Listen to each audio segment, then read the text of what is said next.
Après une nouvelle tentative d'imposer à Kiev un énième mémorandum de Budapest, du moins c'est ainsi que cela semble à ce moment, le soutien à Zelensky a été exprimé non seulement chez lui, mais aussi dans la plupart des capitales européennes. Voici quelques-unes des déclarations. Le Premier ministre polonais Donald Tusk a été le premier dirigeant mondial à réagir à l'interruption des pourparlers. Cher Volodymyr Zelensky, chers amis ukrainiens, vous n'êtes pas seuls, a-t-il écrit sur le réseau X. Le président français Emmanuel Macron a été clair. La Russie est l'agresseur, l'Ukraine est la victime de l'agression, et nous devons respecter ceux qui se battent depuis le début. Nous ne devons jamais confondre l'agresseur et la victime dans cette terrible guerre. Les chanceliers allemands actuels et futurs, Olaf Scholz et Friedrich Merz, ont tous deux exprimé leur soutien à l'Ukraine. Ukraine, Espagne est avec vous. C'est ce qu'a écrit le Premier ministre espagnol Pedro Sánchez. Aujourd'hui, il est devenu évident que le monde libre a besoin d'un nouveau leader. Voici comment la chef de la diplomatie européenne, Kaja Kallas, a réagi au scandale du bureau ovale. Et c'est vraiment un changement radical pour l'Occident collectif. Il est difficile de combattre la maladie avant qu'elle ne soit diagnostiquée, et là, tout est devenu clair. Les États-Unis abandonnent leur rôle de leader et se retournent contre leurs anciens amis. La Chine, sans perdre de temps, a immédiatement déclaré que l'Amérique n'était pas un décret pour elle et que les méthodes de la guerre froide avec elle ne mèneraient à rien de bon. Les déclarations suivantes de Pékin concernaient la volonté de faire de l'Europe son partenaire stratégique, ce qui réduit immédiatement les chances de Washington de gagner cette bataille géopolitique. Pendant ce temps, le président ukrainien a traversé l'océan qui sépare l'Europe de l'Amérique et a atterri à Londres, qui est en train de devenir le nouveau centre de l'Occident collectif. En effet, comprenant la situation avant même que l'accord ne soit rompu, le Premier ministre Starmer a convoqué les dirigeants de la vieille Europe, de l'Europe de l'Ouest et de l'Europe de l'Est. Pour une raison ou une autre, les États baltes n'ont pas été invités, comme l'avaient dit leurs dirigeants, mais la Turquie, partenaire de l'OTAN, était également présente, de même que le secrétaire général de l'Alliance et les dirigeants de l'UE. Zelensky et Starmer ont signé un accord très sérieux, mais il est encore plus important de savoir comment ce sommet d'urgence est terminé.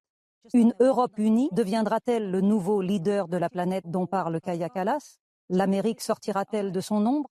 L'existence même de l'OTAN deviendra-t-elle la force capable de faire respecter le droit international et de vaincre l'agresseur dans la plus grande guerre que le continent ait connue ces derniers temps? Dernière nouvelle sur le sommet, que l'on qualifie déjà d'historique, de notre correspondante en Europe, Nathalie Fibry. Elle est en ligne directe.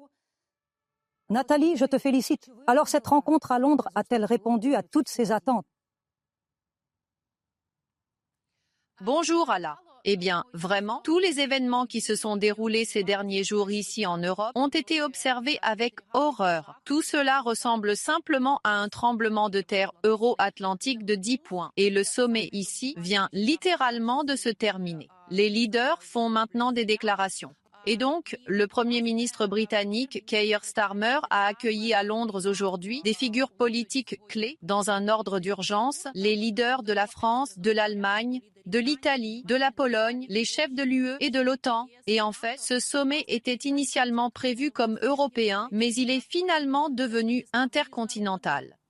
Car le Premier ministre canadien Justin Trudeau et le ministre turc des Affaires étrangères Hakan Fidan ont tous deux confirmé leur participation. Et lors du sommet, la Turquie a voulu réitérer son offre de devenir une plateforme de négociation directe sur la situation en Ukraine. Eh bien, en effet, pour une raison quelconque, les pays baltes n'ont pas été invités à Londres. Et pour cela, Keir Starmer a dû s'excuser. Il les a rencontrés en ligne avant le sommet. Après la réunion virtuelle, le président lituanien Gitanas Nausėda a déclaré que le maintien d'un lien transatlantique fort restait une priorité pour l'Europe et que les États-Unis et l'Ukraine devraient revenir à la table des négociations, mais ensemble avec les Européens. Le président ukrainien Volodymyr Zelensky était également présent au sommet de Londres. La veille, il avait rencontré séparément le Premier ministre britannique, et cela s'est produit, tout simplement, pratiquement après l'échec des négociations à Washington. Et le président ukrainien a qualifié cette rencontre à Londres d'importante et chaleureuse. En présence des deux dirigeants, un prêt de plus de 3 milliards de dollars pour l'Ukraine a également été signé. Ce prêt sera remboursé à partir des avoirs russes gelés. Et l'argent sera utilisé pour l'achat d'armes. Nous sommes donc heureux d'avoir de tels partenaires stratégiques et une vision commune de ce que doit être la confiance dans l'avenir, a déclaré le président ukrainien après cette rencontre. Et pour conclure le sommet d'aujourd'hui, Zelensky est parti pour une audience avec le roi anglais Charles III. Les Européens essaient maintenant de recoller la porcelaine qui a été brisée dans le bureau ovale lors de la rencontre entre les présidents américains et ukrainiens. Londres et Rome jouent un rôle particulièrement actif dans ce pont entre l'Europe et les États-Unis. Ce n'est pas un hasard si la première ministre italienne, Giorgia Meloni, a eu une réunion bilatérale avec Keir Starmer juste avant le sommet. Elle a déclaré qu'il était très important d'éviter la division de l'Occident. Nous savons tous ici ce que nous voulons atteindre, à savoir une paix juste et durable en Ukraine. Et je pense qu'il est très important que nous évitions le risque de division à l'Ouest, et le Royaume-Uni et l'Italie peuvent jouer un rôle important dans, disons, la construction de ponts. J'ai déjà proposé d'organiser une rencontre entre les dirigeants des États-Unis et de l'Europe. Car si nous connaissons une division, cela ne fera que nous affaiblir tous. Eh bien, de mon côté, je rappelle que Giorgia Meloni était la seule dirigeante européenne invitée à la cérémonie d'inauguration de Donald Trump en janvier. Et elle a appelé, après l'incident dans le bureau ovale à la Maison-Blanche, à organiser un sommet spécial entre les États-Unis et l'Union européenne. Londres exige également de Zelensky de rétablir le dialogue avec Washington. Et cela a été soutenu par de nombreux autres dirigeants, car ils ont souligné qu'en l'absence de soutien américain, la situation pourrait devenir beaucoup plus compliquée. Ainsi, pour l'instant, la Grande-Bretagne avec la France et l'Ukraine prépare son plan de cessez-le-feu, qu'ils présenteront ensuite aux États-Unis. Starmer assure qu'il souhaite pour l'Ukraine des garanties de sécurité et ajoute qu'une Ukraine forte et une Europe stable, ainsi que le soutien des États-Unis, sont indispensables.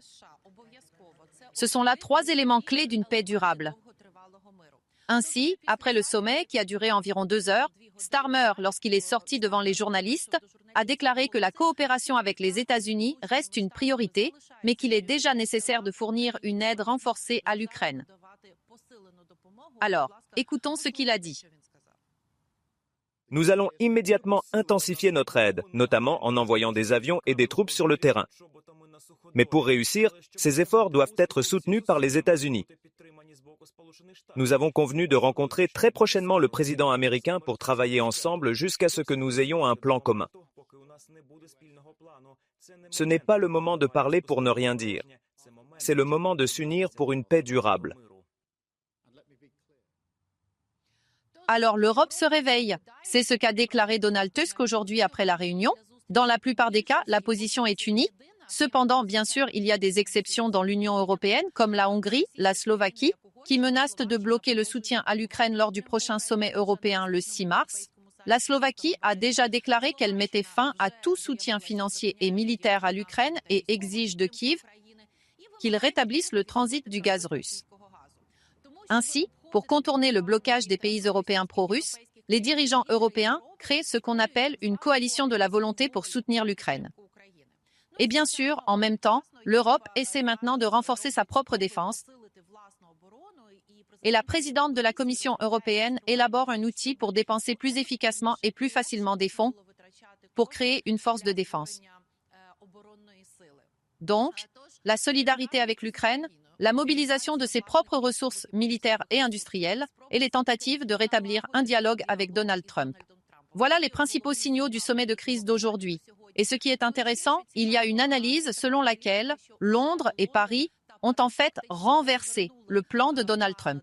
Ils ont simplement ramené eux-mêmes et l'Europe à la table des négociations, en proposant qu'ils préparent eux-mêmes ce qu'on appelle un plan de paix ou un plan de cessez-le-feu et le proposent à Donald Trump.